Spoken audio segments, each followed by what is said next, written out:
안녕하세요. CDU 청담리 성형외과 피부과 김선희 이사입니다. 양동준 원장입니다. 원장님, 제 친구가 얼마 전에 핸드폰으로 사진 한 장을 보내면서 코가 커서 너무 컴플렉스인데 어떻게 개선하면 좋을까 하고 묻더라고요. 이런 코는 어떻게 개선해야 좋을까요? 이 사진상으로 판단했을 때 이런 경우엔 흔히 코끝이 크다고 얘기하는데요. 실제로 잘 보면 코끝이 아니고 비율적으로 이 콧날개가 커서 전체적으로 둔해 보이는 이미지가 있어 보이는데요. 이 콧볼 축소술을 해주면 이미지 개선이 될 것 같습니다. 콧볼 축소만으로도 이미지 개선이 가능하다고요? 콧볼 축소는 왜 필요한가요? 상담을 제가 이제 하다 보면 제 코끝이 너무 커요, 줄여주세요 라고 오시는 분들이 많습니다. 하지만 그분들 중에 많은 분들이 의외로 코끝뿐만 아니라 콧날개까지 큰 경우가 많이 있습니다. 콧날개가 양쪽으로 넓게 퍼져 있는 경우에는 인상이 자칫 촌스럽거나 둔해 보일 수도 있습니다. 이런 경우 콧볼 축소 수술을 통해서 보다 세련된 코 모양으로 개선될 수 있습니다. 콧볼의 크기나 디자인에 따라 코의 입체감이나 분위기가 크게 달라지기 때문에 균형 잡힌 예쁜 코를 원한다면 콧볼 축소술도 고려해 볼 것이 좋을 것 같습니다. 원장님, 그러면 콧볼 축소술은 어떤 분들이 주로 하시나요? 콧볼 쪽이 넓어 코가 뭉퉁하고 낮아 보이는 분, 두 번째는 코가 전체적으로 크거나 조화롭지 못한 분들, 세 번째로 콧대는 높으나 코끝이 퍼져 보이는 분, 네 번째로 코끝이 아래로 처져서 화살코처럼 보이는 분들이 하시면 도움이 되는데요. 쉽게 말해서 복코 혹은 펑퍼짐한 코로 고민하시는 분들 계시죠?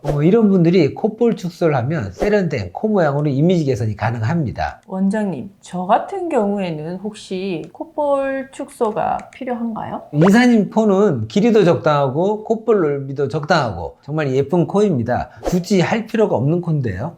예쁜 코라고 해주셔서 정말 감사합니다. 제가 알기론 콧볼 축소에는 비절개 콧볼 축소와 절개 콧볼 축소 크게 두 가지로 나눠져 있는 걸로 알고 있는데요. 각각 차이점에 대해서 혹시 설명해 주실 수 있나요? 비절개 콧볼 축소는 콧볼이 심하게 퍼져 있지 않은 경우에 하는 수술인데요. 콧구멍 아래쪽에 작은 구멍을 내고 가운데 단단한 비중격 연골에 실을 삽입시켜 당겨줌으로써 콧볼을 줄여줌과 동시에 콧구멍도 덜 보이게 해주는 효과를 줍니다. 비절개 콧볼 축소는 절개를 하지 않기 때문에 붓기, 멍 등이 거의 없고요. 즉시 일상생활이 가능합니다. 수술 시간도 10분 정도 소요되는 아주 간단한 수술입니다. 다만 비절개 콧볼 축소는 퍼짐이 심하지 않은 경우에 효과적이고 심하게 조직이 두껍거나 넓은 콧볼에는 효과가 적습니다. 비절개로 진행했을 때 그 효과가 작을 경우에는 절개로 콧볼 축소술을 진행해야 합니다. 수술 방법은 두 가지가 있습니다. 첫 번째로 콧날개 자체가 두껍고 큰 경우에는 바깥쪽에서 콧볼 자체의 피부와 연부 조직을 잘라서 줄여주고 비절개 방법으로 한 번 더 묶어주는 방법으로 수술을 합니다. 절개를 했는데도 다시 비절개를 묶어주는 이유는 콧날개가 퍼져 보이는 것을 막아주기 위함입니다. 두 번째로 콧날개는 크지 않은데 콧구멍 자체가 큰 환자분의 경우도 많은데요. 이럴 때는 콧구멍 안쪽에서 여분의 피부를 잘라주는 비공 축소술을 시행하고 마찬가지로 비절개로 다시 한번 더 줄여주는 방법을 하게 됩니다. 절개 콧볼 축소는 수술 시간이 30분 정도 소요됩니다. 당연히 비절개보다 많은 시간이 소요되겠죠. 회복 기간도 7일 정도로 비절개보다는 회복 시간이 좀 길게 필요합니다. 하지만 절개하고 봉합하기 때문에 콧볼 축소 범위가 크다는 장점이 있습니다.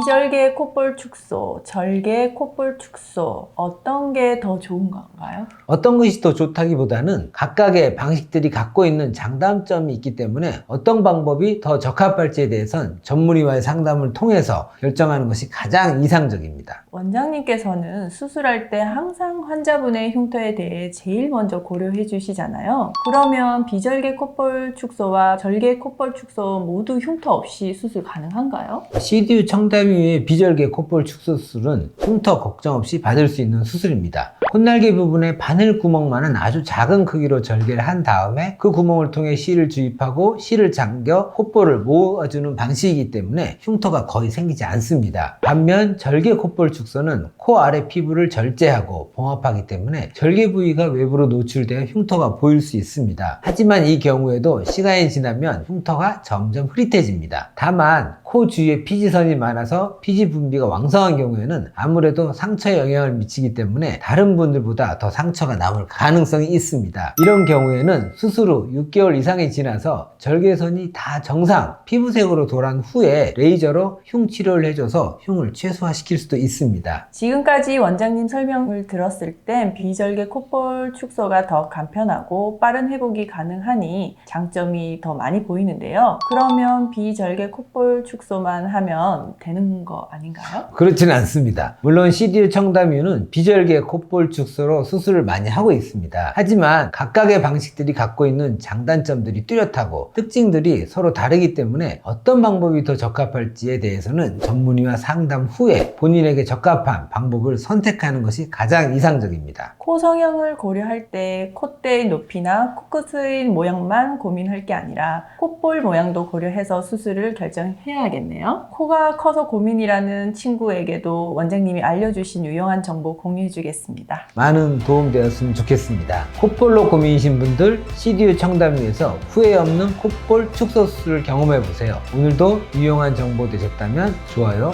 구독 꼭 눌러주시고요. 지금까지 CDU 청담유 성형외과 피부과 양동준 원장이었습니다. 김선희 이사였습니다.